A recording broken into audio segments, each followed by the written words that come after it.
Jadi kita ngajak masyarakat buat selingkuh gitu ya, sedekah lingkungan hijau. Jadi bersedekah, berkontribusi dengan dia ngelihat gimana nih kondisi alam apa yang bisa diperbaikin gitu. Melakukan sebuah intervensi di masyarakat, kita harus tahu dulu siapa tokoh yang punya pengaruh di situ. Value yang tidak bisa dijual ya, diloakkan gitu ya, kan suka ada banyak pengepul. Nah itu yang jadi problem kita. Halo, selamat datang di The Capital Talk. Podcast ini bicara mengenai beragam ide. Jadi anak-anak, adik-adik yang ingin belajar wajib bayar pakai sampah plastik. Beragam individu. Dan mungkin kesempatan itu adalah gue punya banyak duit, kayaknya gue gak mau jadi entrepreneur sih. Nah, itu kenapa? Itu kenapa? Dan beragam situasi. Orang kaya ketika menjadi kaya, dia punya privilege untuk bahagia dunia dan akhirat. Podcast ini mencoba meramu pengetahuan menjadi sebuah actionable knowledge. Please take a seat and do enjoy the show.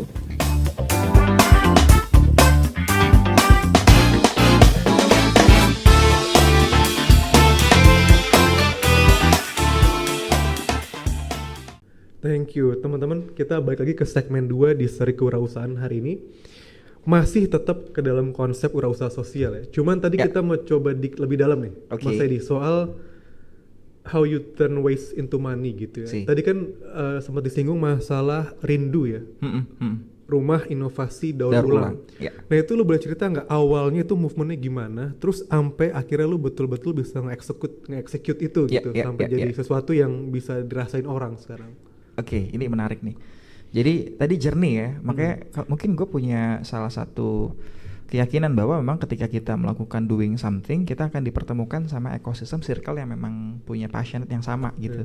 Jadi dari ekobisnis Indonesia kita berjalan, dinamika dan sebagainya. Lalu 2017 kita ikut satu program, jadi para local heroes dari berbagai macam provinsi Indonesia hadir, kita ketemu di Jakarta.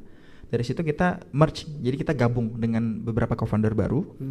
Ada Putri dari Lampung, ada Diki dari Lampung, ada Kak Mutia dari Palembang.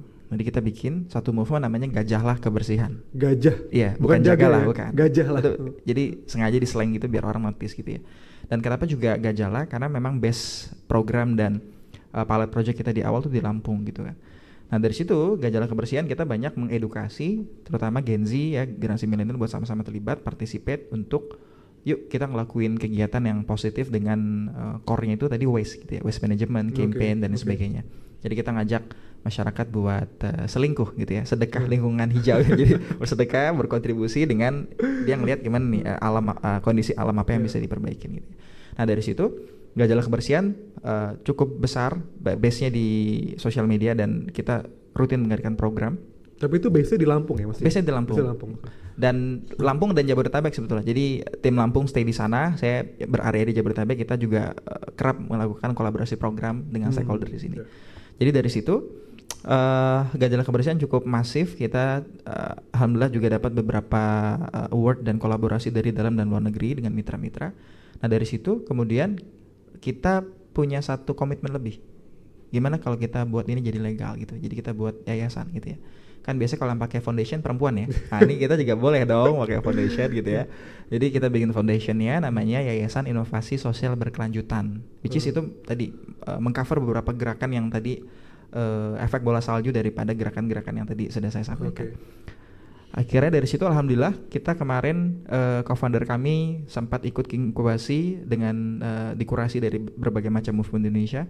Kita ikut program Catalyst Changemaker, itu di-provide oleh Yayasan Karya Anak Bangsa Bisa gitu ya, YABB. Jadi dari situ itu kita terpilih. Itu masih afiliasi dengan Gojek berarti ya? Iya, itu Yayasan Gojek ya kalau saya tidak salah. Jadi kita sekarang punya visi yang sama tadi ya, meng-counter isu SDGs tadi. Di program Catalyst Changemaker ini kita ketemulah tadi dengan para changemaker yang punya beberapa movement dari berbagai macam wilayah. Lalu kita dipilih, dipetakan kira-kira core activity mana yang paling relevan. Lalu kita merge lagi di situ. Dan itulah yang kemudian menjadi cikal bakal kita membangun Rindu kemarin, rumah inovasi daur ulang. Terakhir event kita juga dihadiri oleh Ibu Presiden, ada Pandawara juga, kita collab bareng sama mereka di event tersebut. Nah dari situ akhirnya alhamdulillah berjalan. Nah beberapa gerakan yang dilakukan di Rindu, kita memilah sampah, kita mengajak masyarakat di pesisir untuk bisa mengedukasi masyarakat pesisir mereka memilah sampah dan diolah di tempat kami di Rindu. Tapi waktu itu kenapa dari pesisir ya kalau boleh tahu? Oke, ini menarik nih. Jadi ada fakta menarik gitu ya. Indonesia itu menjadi kontributor sampah terbesar nomor 2 setelah China dalam konteks marine debris. Jadi ternyata isu sampah nggak cuma di lokal ya. Jadi isu sampah laut atau marine debris itu menjadi salah satu isu yang cukup krusial juga. Jadi selama ini kan kita main di beberapa penetrasi program di darat gitu ya, di Jabodetabek, di kawasan urban. Nah kita lihat ini ada informasi yang menarik untuk bisa sama-sama kita counter. Masa kita ya klasemen nomor 2 bagus sih kalau untuk dalam mungkin konteks liga gitu ya. Ini kan kontributor sampah terbesar gitu ya setelah China. Berarti kan ini ada problem di sini gitu ya. Akhirnya isu marine debris, apalagi kita sebagai negara maritim gitu kan, ini jadi hal yang menarik nih. Kita coba lihat bagaimana caranya. Dari program kemarin pilotnya kenapa dipilih di Lampung, karena which is dekat dengan pesisir dan tim kita ready di sana, akhirnya kita implementasi di sana.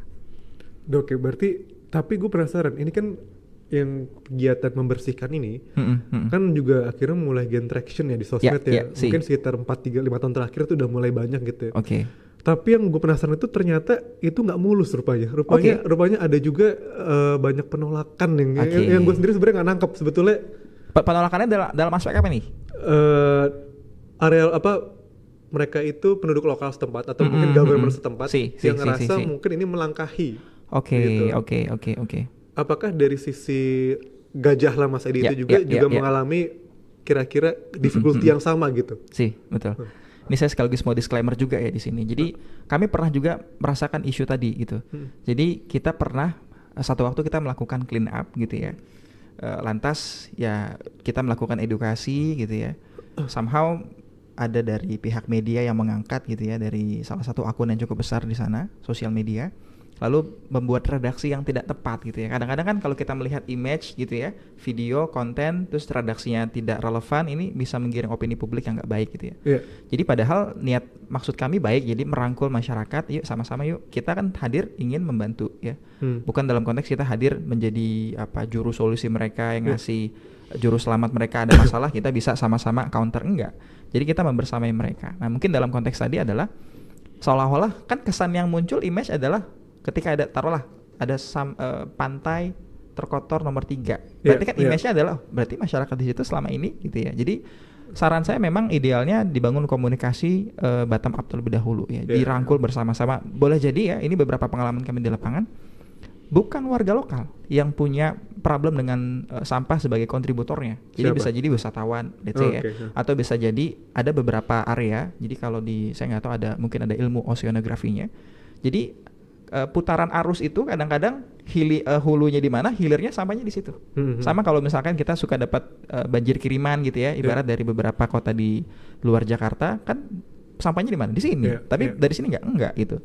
Boleh jadi fenomena itu juga sama dirasakan di masyarakat. Jadi yang muncul di sosial media itu bagaimana jangan sampai memberikan kesan masyarakat juga tidak proaktif. Mungkin mereka proaktif selama ini tapi resource-nya tidak cukup besar gitu ya, namanya swadaya dan sebagainya. Makanya fungsi teman-teman yang hadir ya, influencer, agregator, apapun itu harus bisa sama-sama ya. Fokusnya adalah masalah sampahnya, bukan gesekan-gesekan atau komunikasi yang mungkin kurang tepat disampaikan. Jadi niat baik itu lu nggak cukup niat yang baik ya, lu harus ada cara komunikasi yang baik juga.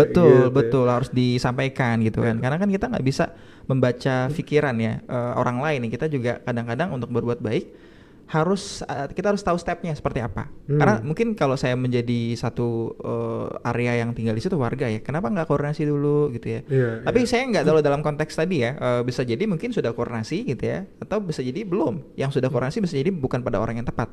Itu pengalaman kami lakukan. Jadi melakukan sebuah intervensi di masyarakat, kita harus tahu dulu siapa tokoh yang punya pengaruh di situ. Jadi siapa yang punya power influence ya. Terkadang power influence tidak hanya orang yang punya otoritas ya, mungkin kalau saya sedikit spill ya. Jadi kan orang yang punya pengaruh tuh ada 3. Yang pertama orang yang punya otoritas, dia punya satu kawasan dalam arti aparaturnya gitu ya. Kalau yang bilang udah kepala desa kan pasti masyarakat akan dapat informasi yang terukur, yang tepat gitu ya. Yang kedua ada orang yang punya kapasitas keahlian. Misalkan di situ ada orang yang punya keahlian, tokoh yang udah lama. Nah kalau kemudian informasi yang kita sampaikan melalui lisan beliau akan lebih besar corong pengaruhnya gitu ya. Terus yang ketiga orang yang populer gitu ya. orang yang punya popularitas, kapasitas, otoritas, popularitas.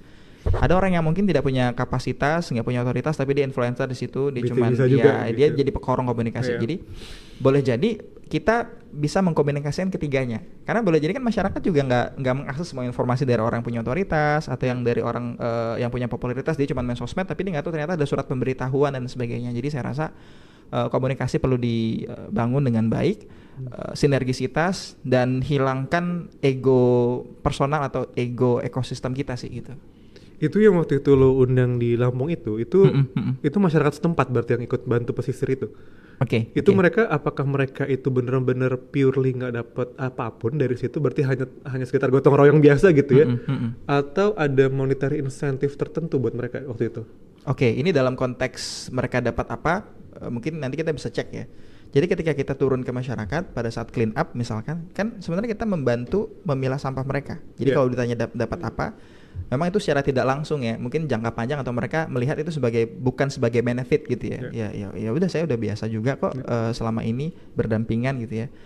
Sama halnya kalau kita lihat beberapa saudara-saudara kita yang tinggal di sekitar tempat pembuangan akhir, kan mungkin mereka sudah cukup punya adaptasi yang baik gitu ya. Jadi kita melihat mereka kok kenapa tinggal di sekitar pemukiman yang di TPS gitu ya. Mereka sudah cukup punya adaptable di sana gitu ya. Nah, dalam konteks tadi, pada saat kita melakukan program, kita sama-sama mengedukasi mereka, dan produk tadi bisa kemudian dijual gitu ya. Jadi ibarat kata mereka pada saat mereka memberikan sampah-sampah yang punya nilai jual, kan bisa dikonversi menjadi uang yang bisa diambil gitu ya.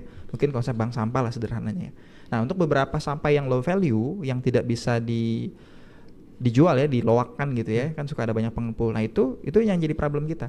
Sama-sama kemasan ya, sampah sachet, pokoknya sampah-sampah yang memang itu ternyata banyak juga di masyarakat kuantitasnya, tapi belum bisa direduksi sebagaimana sama-sama yang biasa kita lihat kardus ya, botol air mineral itu kan bisa gitu ya. Nilai tambahnya belum banyak. Betul. Ya, nah dari situ bagaimana kami mencoba mengintervensi dengan memberikan konsep, membangun satu inovasi baru, gimana cara bisa menjadi produk upcycling, bisa diserap manfaatnya. Jadi kita edit value di situ ya. Baik yang tadi ada maggot, kita ada untuk sampah-sampah yang organik misalkan. Nah, kita coba lakukan budidaya maggot ada di Rindu. Untuk yang core-nya di plastik, itu kita bagaimana caranya ini dirubah menjadi barang yang bisa diserap di market. Nah, kita bikin eco roaster pada saat itu.